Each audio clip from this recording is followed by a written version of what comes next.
welcome. Welcome to the Unitarian Universalist Fellowship of Central Oregon. We are actually glad that you got here. The route is different this year, and believe it or not, a little easier than in past years. They used to actually close Skyline Ranch Road in very difficult ways, so this was an easy year. And our very own choir director, David Reeves, is running in the marathon this morning. And so we send him our good energy and support wherever he is in his race. He has been training and practicing for a while, and so our thoughts are with him today. But we have Debbie with us today. Yay. We have Nathan leading our songs.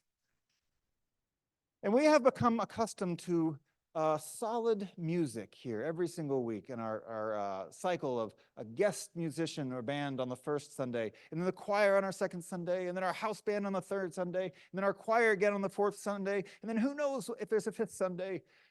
This Sunday, we're going to sing together, old school style. And our choir will be singing next week with our house band as we have a celebration for Earth Day. We're beginning a two-part series this morning on climate and climate change and our reaction and response to that. So we're glad you're here for this first part. And we are glad that you are here in general. This is a place of love, this is a place of promise, and this is a place of hope, and this is a place of action. We are glad that you're here no matter your life story, your gender identity, who it is you love, or how it is you love. We just are here to support one another in that loving. We are glad that you're here no matter your resources, no matter your age, the color of your skin, your gender identity, or your sexual orientation. You're getting the picture. There is a low bar for your life story in being here. There is a higher bar for how it is we are in relationship and community with one another. And that is the business and the work of this congregation, setting our hopes on love, setting out a path, and being with one another on that difficult, challenging, beautiful, and awe-inspiring journey. So let us begin this morning by singing. Please rise and body your spirit.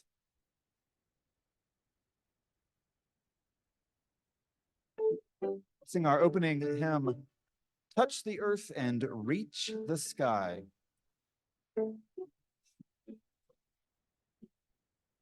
Touch the earth, reach the sky, walk on shores while spirits fly, over the ocean, over the land, our faith a quest to understand. Touch the earth, reach the sky. Children ask the reasons why.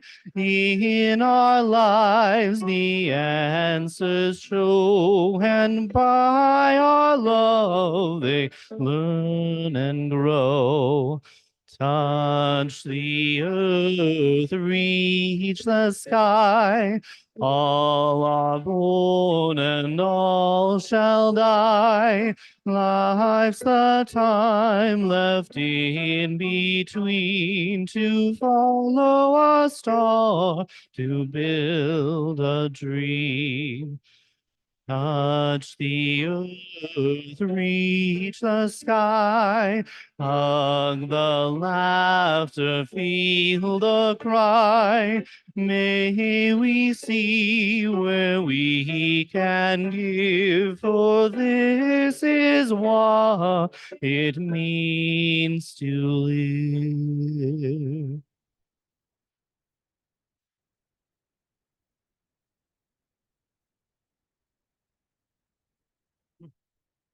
Good morning. My name is Susan Kinney, and this is my husband, Rob.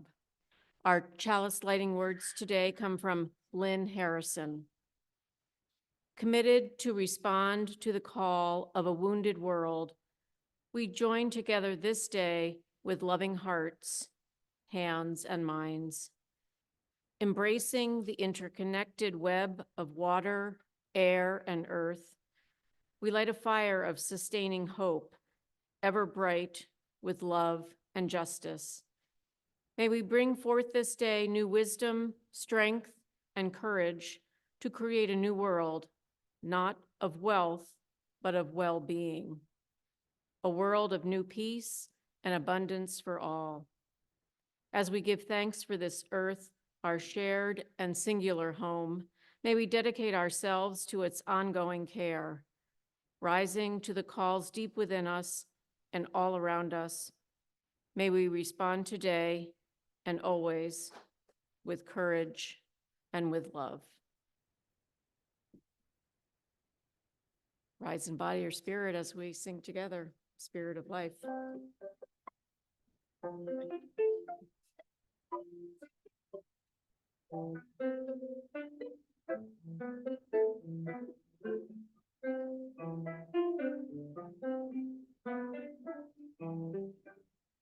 Spirit of life, come unto me, sing in my heart all the stirrings of compassion.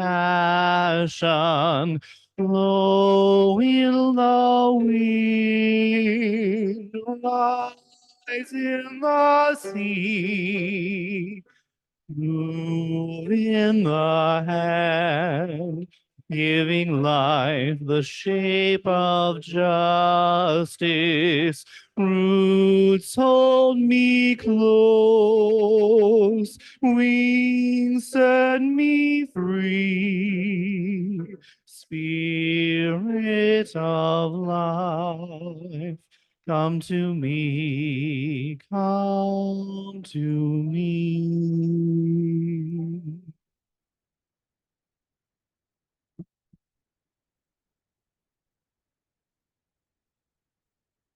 Good morning. My name is Amy Brock, and I'm the Director of Religious Exploration for Children and Youth. This month, we are exploring interconnectedness, and that means that we live together and around lots of beings. So while our young people are finding their way to the rug, I invite you to think about some of the houses that our animal and bug friends live in.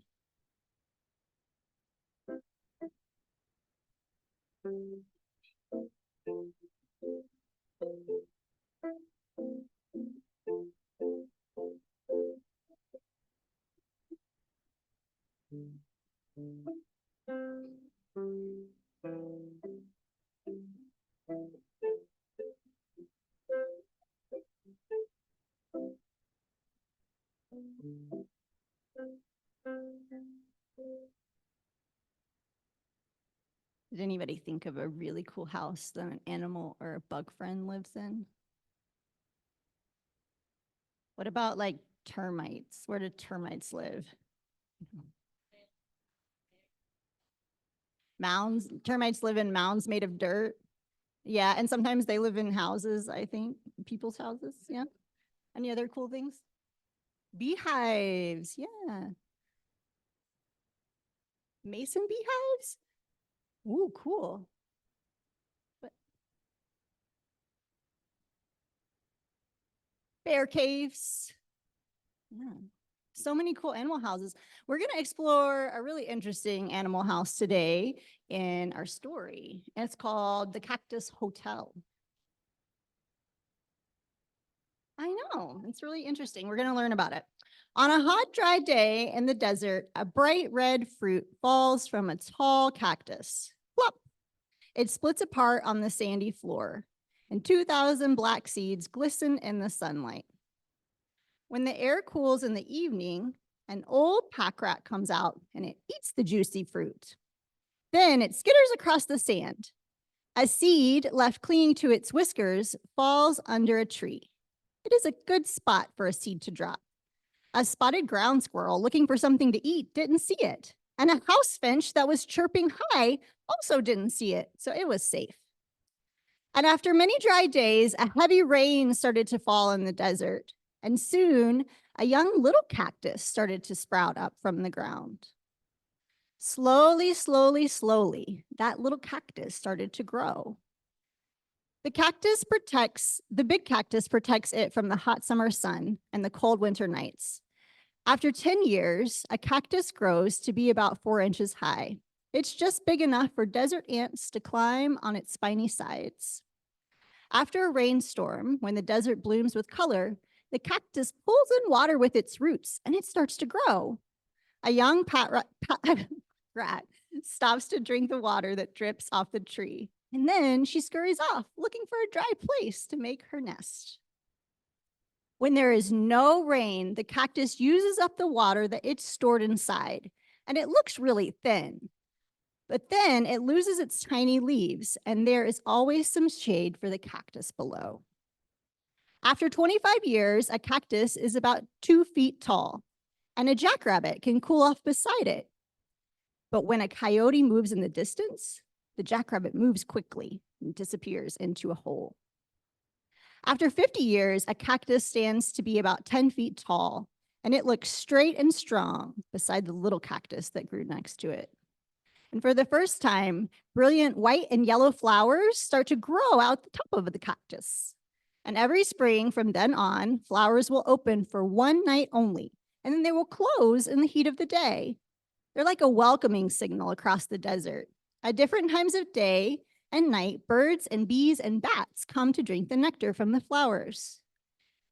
Then the flowers dry up, and after a month, the bright red fruit filled with its seeds is ripe and ready. A woodpecker comes to eat. He looks around the cactus and decides to stay. He's found the perfect place in the desert to begin a new hotel. The woodpecker goes right to work. The only tool that he uses is his beak. Tap, tap, tap, he says. He bores into the flesh of the cactus. He digs deep inside to make a space that is comfortable and roomy. The woodpecker gets a weatherproof nest that is shady on hot days and warm and insulated on frosty nights. And the cactus also gets something in return because the woodpecker eats insects that can bring disease to the cactus and make it sick. After 60 years, the cactus hotel is 18 feet tall. To add more space, it starts to grow an arm. A woodpecker has a new hole in its trunk, and farther up, a white-winged dove makes a nest on that arm. And down below, an old hole is discovered by an owl. The birds feel safe living high up in a prickly plant where nothing can reach them. All around the desert, there are homes for every size: ants and mice, lizards and snakes, rabbits and foxes. After 150 years, the giant plant has finally stopped growing. It's now 50 feet tall with 7 long branches. It weighs 8 tons, which is about as much as 5 cars. Everybody wants to live in the cactus hotel. Birds lay eggs and pack rats raise their young. Even insects and bats live there. When one animal moves out, another one moves in. And every spring, they all come back for a special treat of nectar and red fruit. Finally, after 200 years, the old cactus sways in a gust of wind and falls with a thud to the sandy floor. Its great thorny arms crumble in the crash. The creatures that lived up high must now find other homes, but those that prefer to live on the ground move right in. A millipede, scorpion, ants, and termites all find homes in the toppled hotel.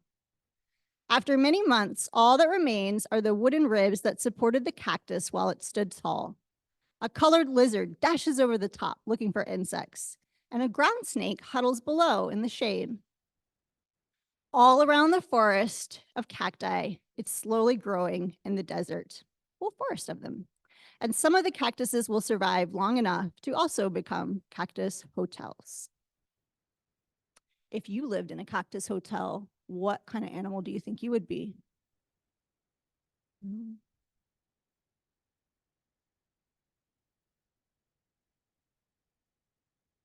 I think I would be a mouse. A snake, somebody else would be a snake. A coyote. A termite. Anybody else want to share what they would be if they lived in a cactus? What would you be if you lived in a cactus? Oh, like a tiny one? Yeah.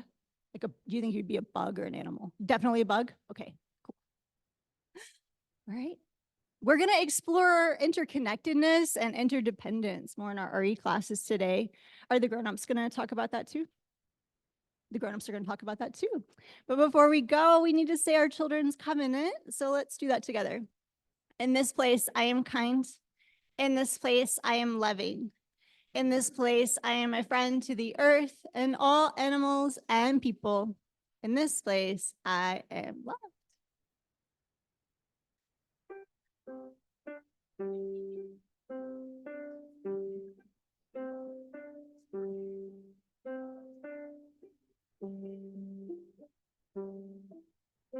Peace, love of God surround you everywhere, everywhere you may go. Go now in peace, go now in peace. May the love of God surround you everywhere, everywhere you may go. Go now in peace, go now in peace. May the love of God surround you everywhere, everywhere.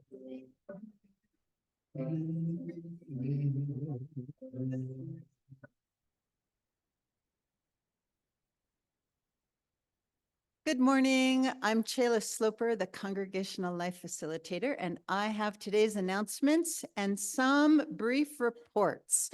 The first thing is hello to those on Zoom. We're on Zoom? We're doing, yes, great. Hi, glad you're there and glad we're all here. If this is your first time visiting either on Zoom or here with us in the sanctuary, you can sign up for our communications. We have signups at the visitor table, and there will be a virtual visitor form popped into the chat for those on Zoom. So it was inadvertently not highlighted, and if you were watching the announcement slides, you might have seen that on April 3rd, 30 women gathered to write 400 postcards to voters in other regions where we just really need turnout for this election. And so that was just really exciting. And that is one of the things that I think we're learning to do well in this congregation is just do something. And so writing postcards to undecided or I'll stay home today voters is one of the things that we can do. So that's great. Another report is that our first Fireflies bingo was yesterday, and there were 60 people there. That was a great turnout, and it was just a lot of fun. And Reverend Scott won something, and there at the table next to me, there were 3 people who won something. So it was just really a very fun, casual day, and I think we spanned 7 or 8 generations. And so today, like all second Sundays of the month, is the Nourish Food Drive. So I just want to highlight that so that next month you'll be thinking on the second Sunday of the month to bring perishables, produce, some dairy, protein, things like that. And then this is distributed to food banks around town. So today we've got some interesting things going on. After the service and after a little bit of coffee hour time, there will be a presentation by the Alzheimer's Association in Linus Pauling. This is just going to be a brief presentation to learn about what they're offering and things to be aware of for loved ones in our lives. And so that's at 11:30 in Linus Pauling. And then later this afternoon, there's going to be a movie shown here called Jack Has a Plan.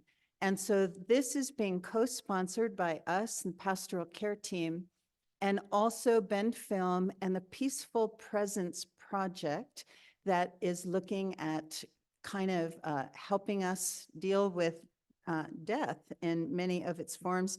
And there is a series of classes that Reverend Scott will be leading, but that is coming up later in the month, or actually starting in May. But this movie is today at 3:30. If you're interested, available to come, you can go to the Bend Film website and then use the code UU-FREE. So they've set aside some free tickets, or you can just come and get a ticket at the door. Okay, Now, if you're interested in becoming a member of the congregation, we start with a class called Why Unitarian Universalism Matters. This is a very brief, I try to make it like an interesting fast forward through history, church history and theological history to see what Unitarian Universalism offers that's unique in the Western world. So the first gathering would be, or the first option is this Wednesday at 6:30 or next Sunday after the service. So there is a sign up at the kiosk. And this, it's become clear to me that even some seasoned Unitarian Universalists don't know the history. And so this is not just for folks interested in becoming a member, but if you're interested in just having about an hour and a half of, history and kind of lecture, should be fun. Anyway, please come.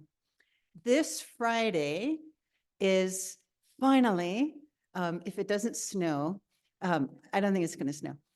Reverend Scott and his family will be sharing about their time in the Philippines. This has been postponed twice because of weather and other things. And so that's this Friday at 6 p.m. And because there will be Philippine treats provided, please RSVP to Leora. And that's at admin@uufco.org. Then lastly, what I want to say is that next Saturday, there's going to be a work party. So the men's fellowship is kind of leading the fray, but everyone is welcome to come. It's going to be a work party to help sort of refresh and, fluff up, as it were, the children's play area. So if you have rakes or shovels or brooms, bring those. If you have work gloves you like to use, bring a water bottle, but that's at 9 in the morning and you can just show up. Anybody can show up and then it's an opportunity to work together. The very last thing, okay, folks, do we want to have a variety show this year? We still need a few signups. There's a sign up, or we will need more signups of performers. There's a sign up at the kiosk, and there's also one in the ACE, the all congregation email. And that would be on Friday, May 3rd. But we need to get some of those signups going. So with that, I'm going to say, let's be excited about life.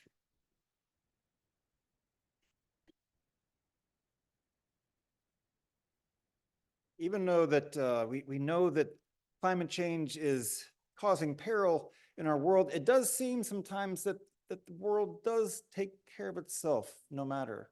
Climate change really is an issue for humans more than it is for the earth. The earth will be fine in the end, but the earth seems to take care of itself. The cycles of the seasons, the burning sun, the different animals coming and nourishing off the land, leaving what they do, the leaves falling, going into the soil, becoming fertile, and the next generation of trees coming up.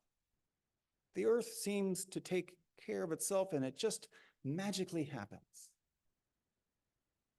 For us, we rely on the generosity of our people to support the good works of this congregation, and so in this spirit, we take this morning's offering.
Our Sunday mornings are full. We do a lot of things. We have ritual, the things we return to time and time again, and within that ritual, we have different things that pop up and feed us in different ways throughout the year. One of our rituals here is to share our lives with one another through our joys and our sorrows and our gratitudes. We do this through our written joys and sorrows form that is on our kiosk, which is read aloud for our congregation. We do this by lighting candles, if you'd like to do so, for a joy or a sorrow in your heart. And we do this also just by knowing and holding our joy or our sorrow present in our bodies and in our minds, and knowing that even then it is still held within this sacred space. So I'll read our written joys and sorrows. Lynn Ekstrom shares that the flowers today are in gratitude and in memory of my husband Herb, who would have been 88 years young on Tuesday. Lynn, we're with you. Where is Lynn? Over there. Oh, where's Lynn? There you are. Hey, Lynn. Okay, you're on a different, you usually sit over here. Yeah. Someone asked me this week, do you know where people sit if they sit in the same place? And I said, generally I do. And they said, do you know the ones who move around everywhere? And I say, yeah, but they confuse the heck out of me because I never know where to find them. And so, yeah, Lynn usually sits over there. So, anyway, Lynn, that is to say, we're with you in celebrating Herb's memory, and we are so glad that you're here with us. Diane Darling shares a deep sorrow that on Thursday, my husband and I leave for Colorado to say goodbye to my sister, Cheryl, whose life is coming to an end, and who has not been aware of the world for years now due to Alzheimer's. She has always been a blessing in my life. Diane, you go with our love, and she will continue to be a blessing in your life and in death.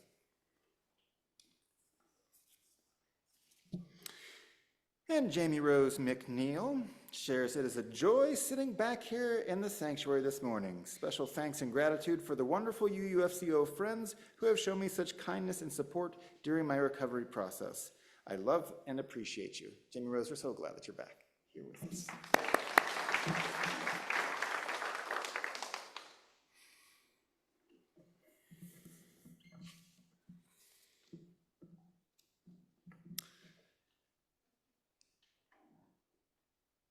Sometimes it's silence that can slow us down, cause us to remember.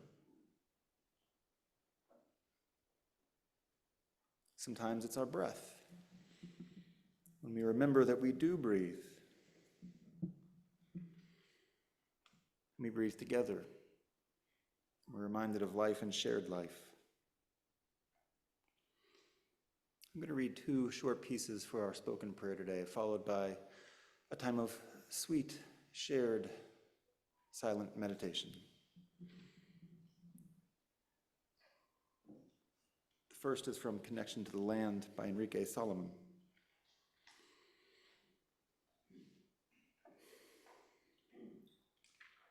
I'll invite you to continue breathing and thinking about your breath as you hear these words.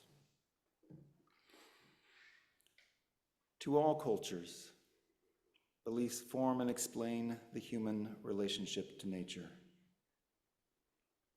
No person is truly connected to the natural world if they don't maintain a physical and a social and a spiritual and a mental health together. And all these, they form the breath of life, us together. Breath is the matter and energy which indigenous people believe moves in all things. It is the breath of the world, with awareness that one's breath is shared by all surrounding life,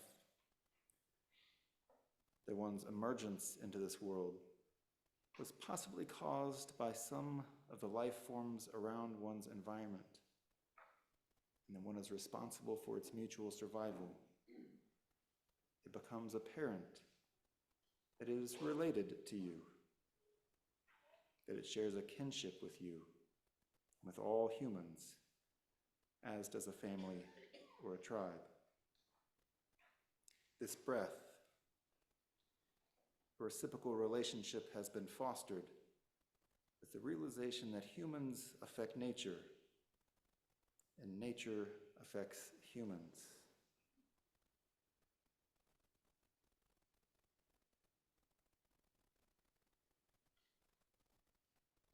For the Hardest Days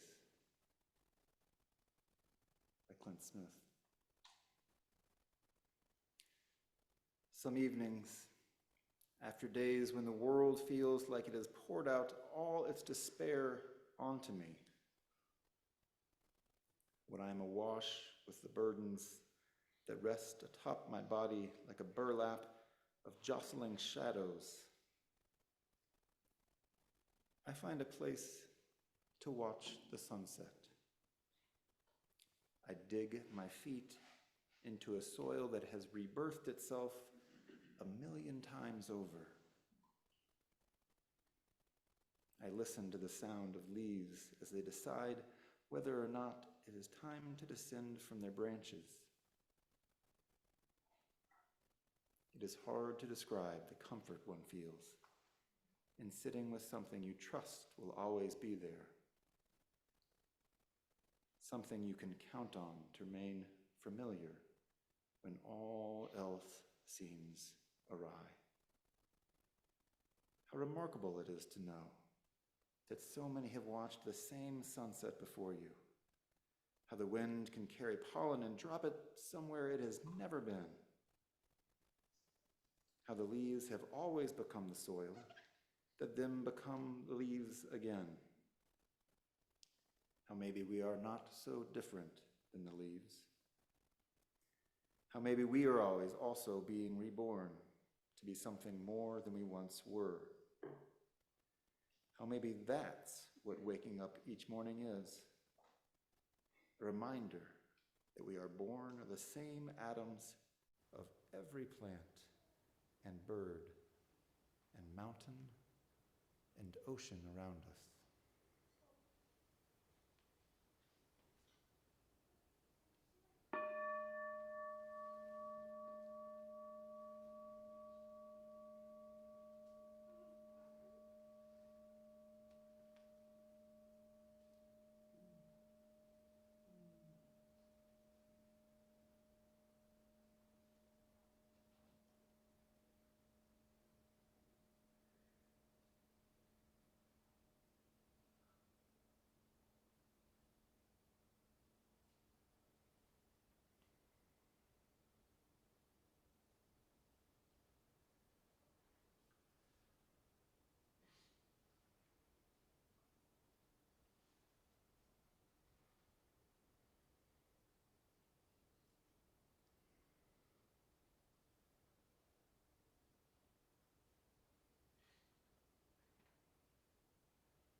I'm Mary Rogers, and I'm reading an essay from the book Restoring the Kinship Worldview, Indigenous Voices Introducing 28 Precepts for Balancing and Rebalancing Life on Planet Earth.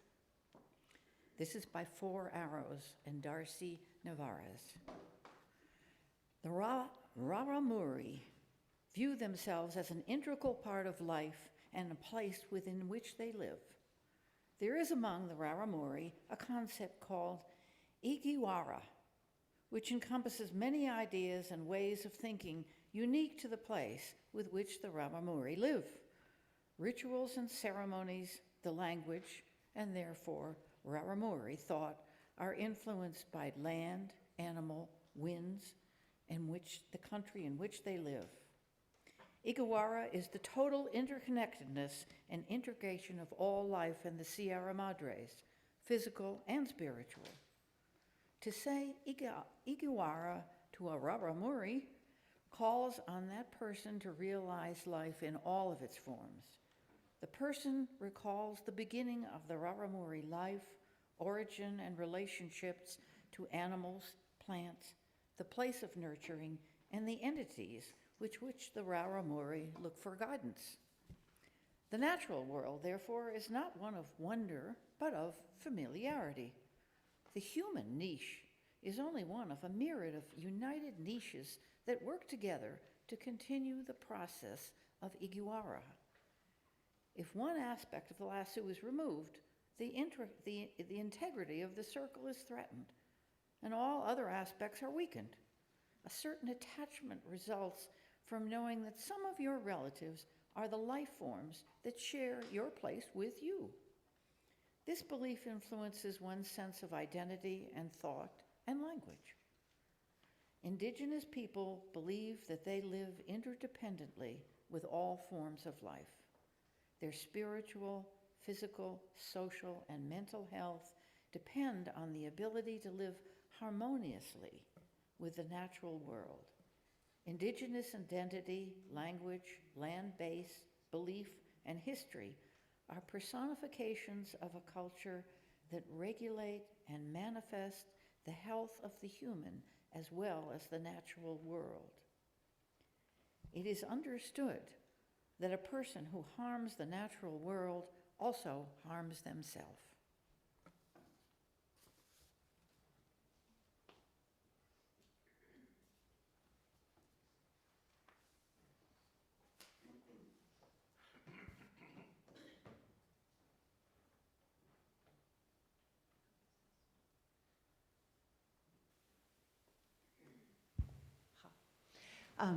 Please remain seated as we sing the song together.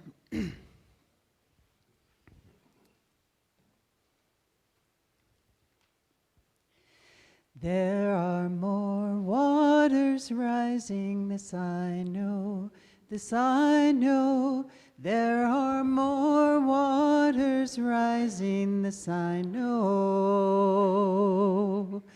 There are more waters rising, they will find their way to me. There are more waters rising, this I know, this I know. There are more waters rising, this I know.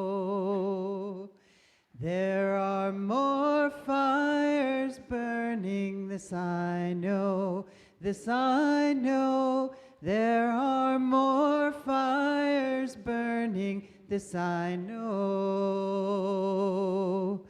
There are more fires burning, they will find their way to me. There are more fires burning, this I know, this I know. There are more fires burning, this I know.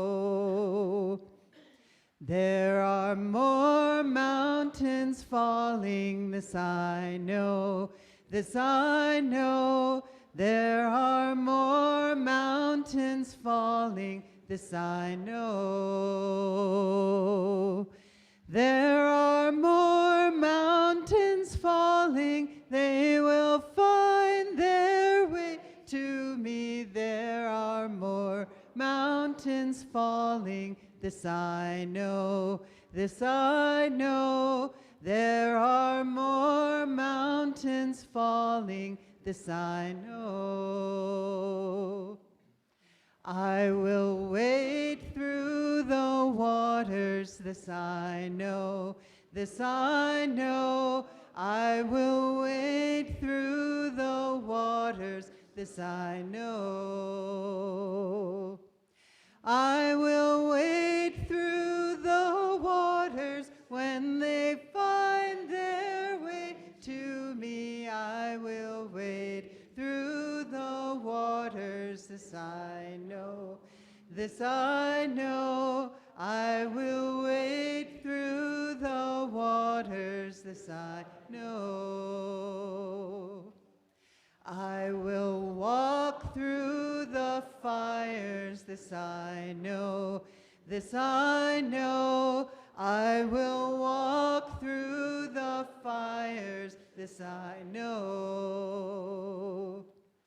I will walk through the fires when they find their way to me. I will walk through the fires, this I know, this I know. I will walk through the fires, this I know. I will rebuild the mountains, this I know, this I know. I will rebuild the mountains, this I know. I will rebuild the mountains when they find their way to me. I will rebuild the mountains, this I know, this I know. I will rebuild the mountains, this I know. Let's stand. We will wade through the waters, this we know, this we know. We will wade through the waters, this we know.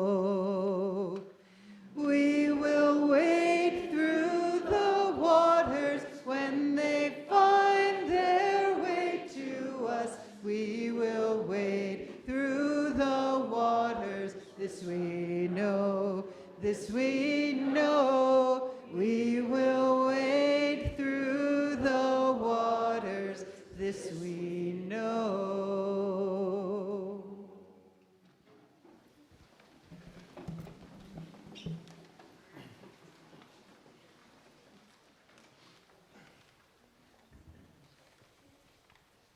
It was around dusk, and the young man who'd been chosen to dig the hole, create the fire, and begin warming the rocks had been there for hours and hours in preparation. I was chatting with him, and he said it was a great honor for him to tend the fire and create the warmth in the rocks that would be used in this sweat lodge that I was to be going into soon. I was at Standing Rock for the Dakota pipeline protests in 2016. And I had been invited by members of that tribe, along with clergy all over the country, to come and to help protest this pipeline that was going through their sacred and ancestral lands. And clergy from all denominations, from all over the country, and all over the world, actually, came and joined together, taking our lead from those tribal leaders and doing what we could to bring our religious voice to that cause. I experienced incredible things with the generosity of the tribespeople that week. I bathed in the water of a river in a ritual of cleansing. I sat around a fire in the evening and held space with others, entering in from the left and going out the same way. Learning what I could, being as respectful as I could. It was an amazing experience that moved me deeply. In the darkness of the sweat lodge that night, I experienced a connection to nature and to something mysterious in a unique way that I had never experienced before. In the darkness, as me and those other 8 white men, 3 white men, and 5 indigenous people from the tribe sat together and were led through this guided meditation. It moved me deeply. I came back to my congregation in Pittsburgh, which had sent me there on behalf of the work of our congregation to offer our support. I came back fired up. I came back connected. I came back with a new relationship to nature that filled me up for a couple weeks. And then life began again, and the days became what the days were before. And that connection to nature slowly dwindled away as my touch and reach of that outside world became more and more disconnected. And as it became more disconnected, so did I in my relationship to the work. And oh, what work there is to be had. We know that scientifically and morally, it is a clear situation around climate change. According to the Intergovernmental Panel on Climate Change, the IPCC, we know that to avoid catastrophic climate change, the human race collectively, not just them or them, but all of us, must cut our greenhouse gas emissions by 45% from 2010 levels by 2030 and reach net zero by 2050, meaning that the remaining emissions are balanced out by human and natural removal of emissions. And by catastrophic climate change, of course, I mean the kind that destroys homes and crops with wildfire, and droughts and floods, and the sort that will kill many people, and most of those people will be the least responsible for what has been done to cause it. But I don't come to fearmonger today. My guess is this group already knows that narrative. And we know that there is work to be done, and we know that some of that work is ours. And we know that to address this injustice, governments and corporations are going to have to change what they do as well. And we understand that if we throw that one aluminum can away in the trash, that doesn't make the whole ecosystem collapse.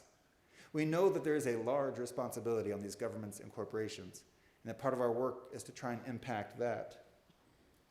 We know that that is where the most impact is done. But we also know that that aluminum can makes a slight difference. Maybe not in the entire ecosystem, but maybe a little bit in our own hearts, because we know that this situation is so urgent that not only these corporations and governments have their work to do, but all of us have a responsibility to try and bring about this change. Elizabeth Cripsis is a moral philosopher, a writer, an activist, and a mother at the University of Edinburgh. She wrote a book called Parenting on Earth just recently. And she writes, "The climate emergency requires immediate and collective action." Yes, we know that part, right? We know it requires action. And then she says, but the problem is, nobody seems to care. I live in the UK, and in rich societies like mine, people mostly seem to ignore the climate crisis, at least outwardly. When I look around, most people aren't changing their behavior. They aren't holding their politicians to account for an action, or even talking much about the emergency. Climate apathy is everywhere. She continues, as a moral philosopher, this situation makes me want to bang my head against the wall. I love that as a moral philosopher, she doesn't go for the hoity-toity word. She just says it makes her want to bang her head against the wall, which I think we can relate to more than some citation of Immanuel Kant. But from a psychological perspective, climate apathy is less surprising.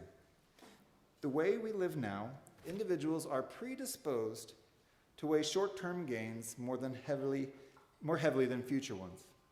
From what we eat, to how we get around, to our embedded tastes, to our habits, to our attitudes. These are all difficult to overturn.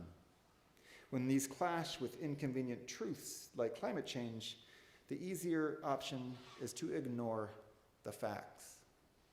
She put "with inconvenient truths" in quotation marks.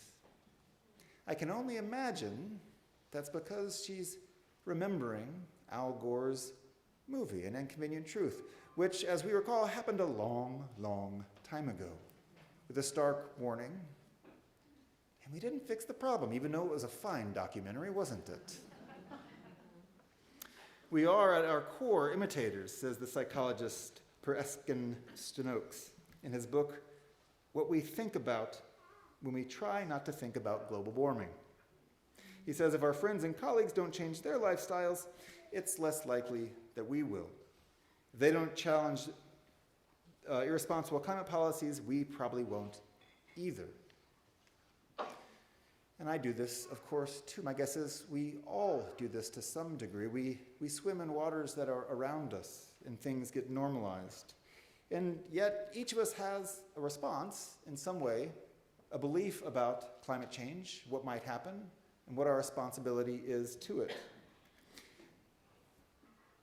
There have been three main areas of environmental beliefs that are broken down into what should be done.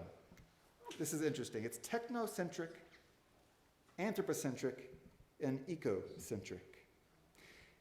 Anthropocentric typically believes in a human-centered approach to conservation, with human beings acting as stewards and regulation of resources. This means these are the hopeful optimists that think humans will save the day through maybe regulation or just plain getting our act together. These are the "we can do it" folks.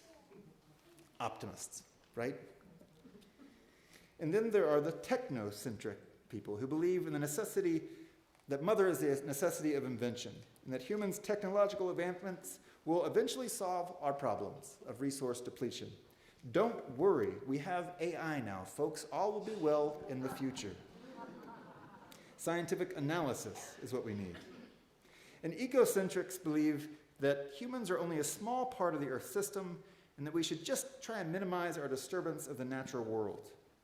And it's important to notice as you heard me read these, perhaps you believe in a little of all three. I do. I don't think there's one silver bullet to figure out climate change. I think it will take all of these views.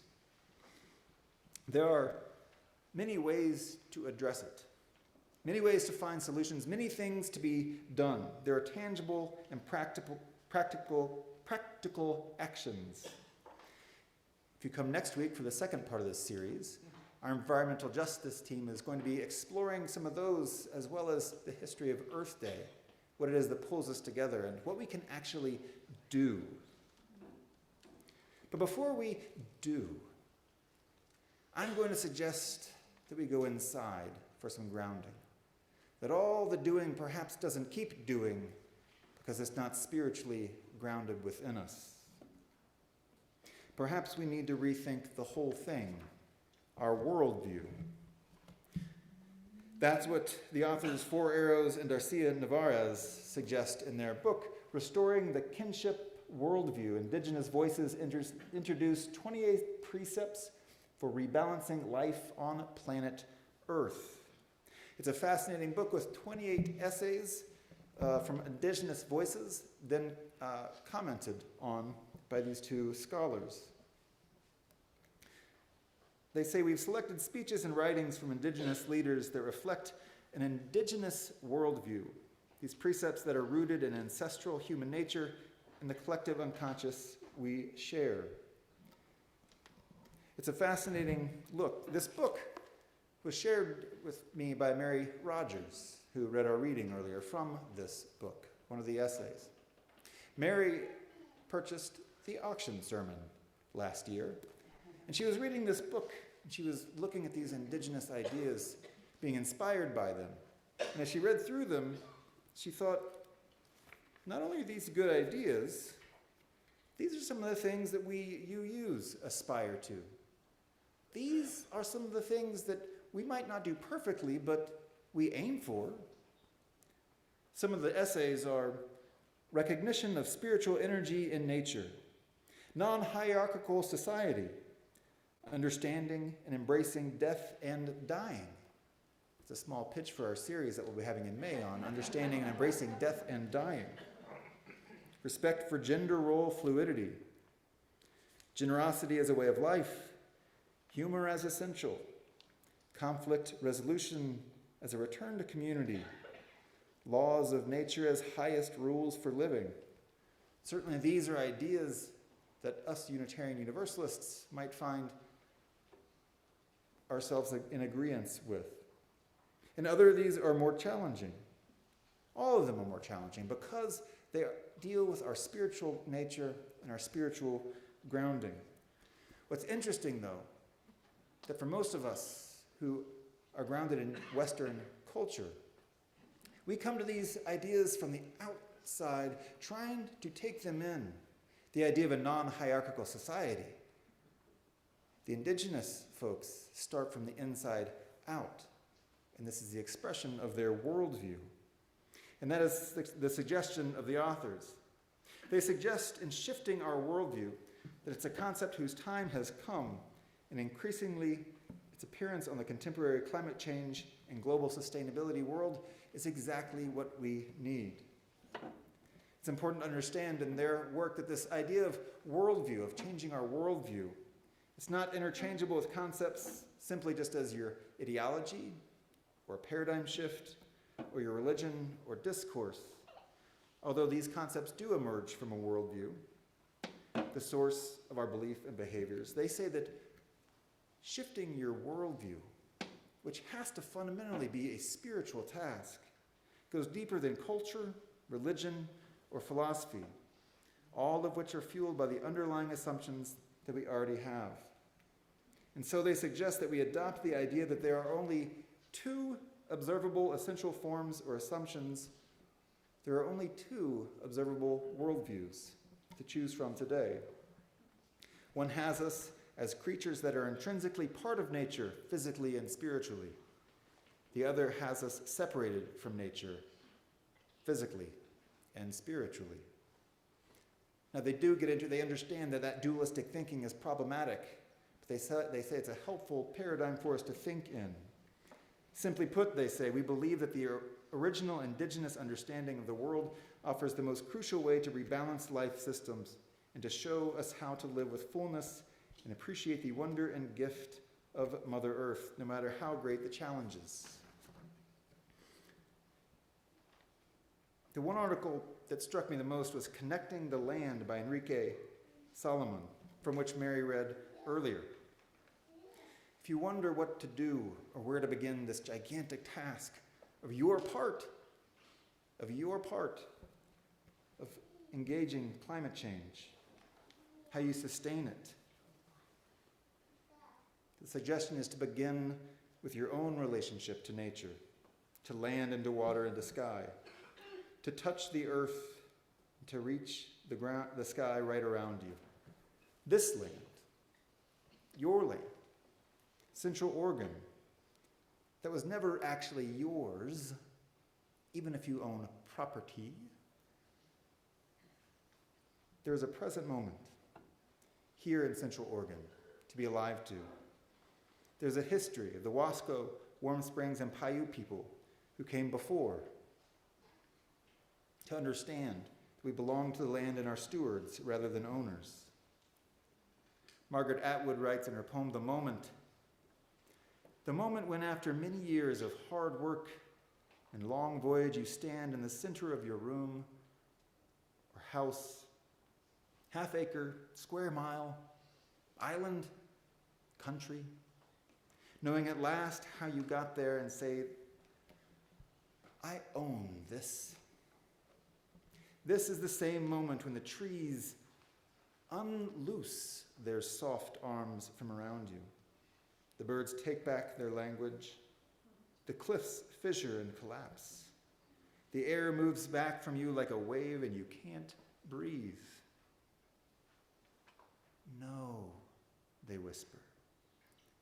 You own nothing.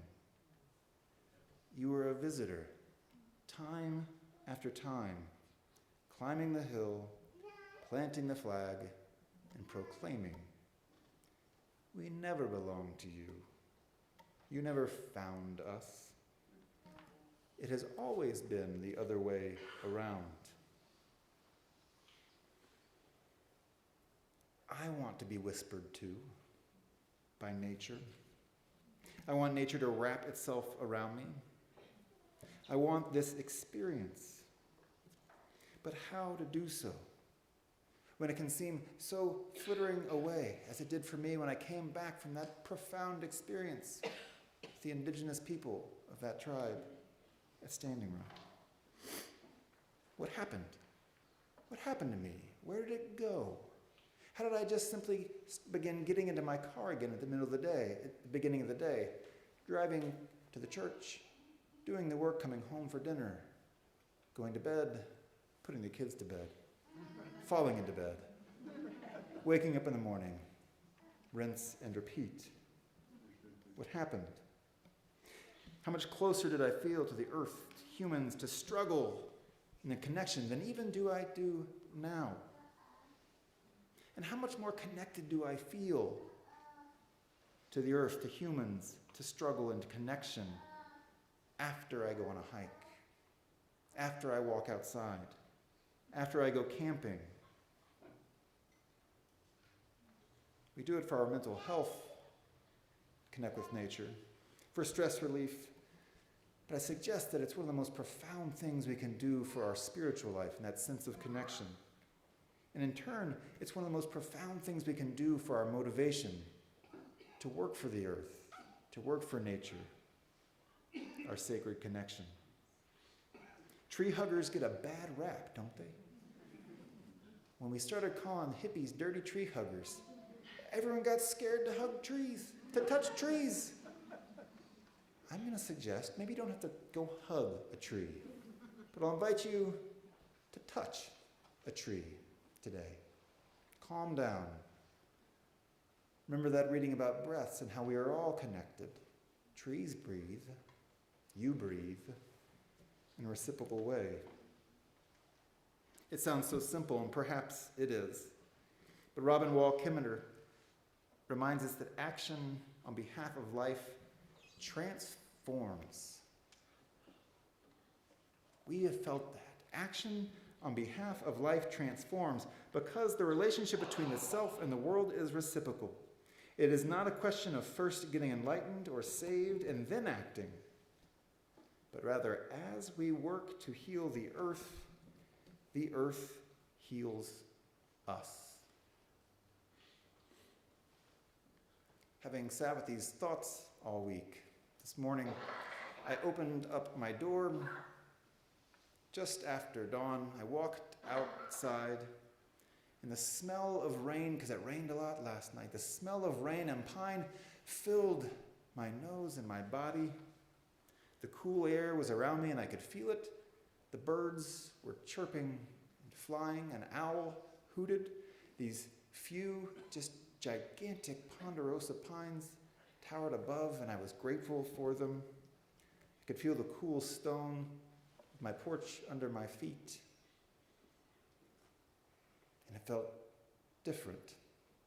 It felt connected. I felt grateful. And we know that gratitude and connection is often the place where action in the world is seated. I felt grateful.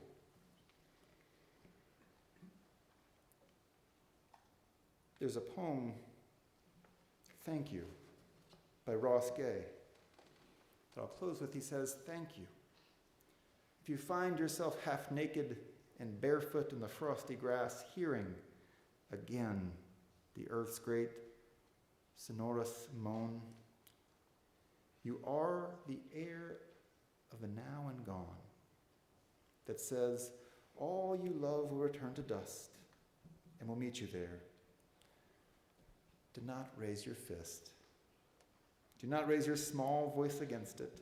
And do not take cover Instead, curl your toes into the grass. Watch the cloud ascending from your lips. Walk through the garden's dormant splendor and say only, thank you, thank you, thank you. May it be so.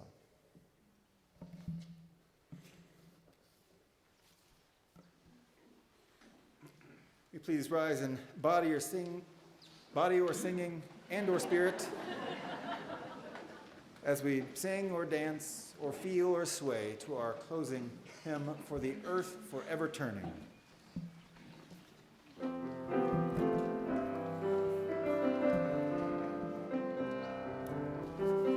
For the earth forever turning, for the skies for every sea, for our lives, for all we cherish, sing we our joyful song of peace. For the mountains, hills, and pastures, in their silent majesty, for the stars, for all the heavens, sing we our joyful song of peace. For the sun, for rain and thunder, for the seasons harmony, for our lives, for all creation, sing we our joyful praise to thee. For the world we raise our voices, for the home that gives us birth. In our joy we sing, returning home to our blue-green hills of earth. Will you please join me as we sing or say? You can sing it if you want. Just want everything to be sung. Today. Standing singing, covenant singing. Sing or say our covenant that we say together here in this fellowship to remind us of our promise to one another. Love is the spirit of this fellowship, and service is its law. This is our covenant, to dwell together in peace, to seek the truth in love, and to help one another. What to do? There is so much to do. Our world is in peril. It needs our action, and we need each other. But first, before all that, I invite you to hold your hand out and remember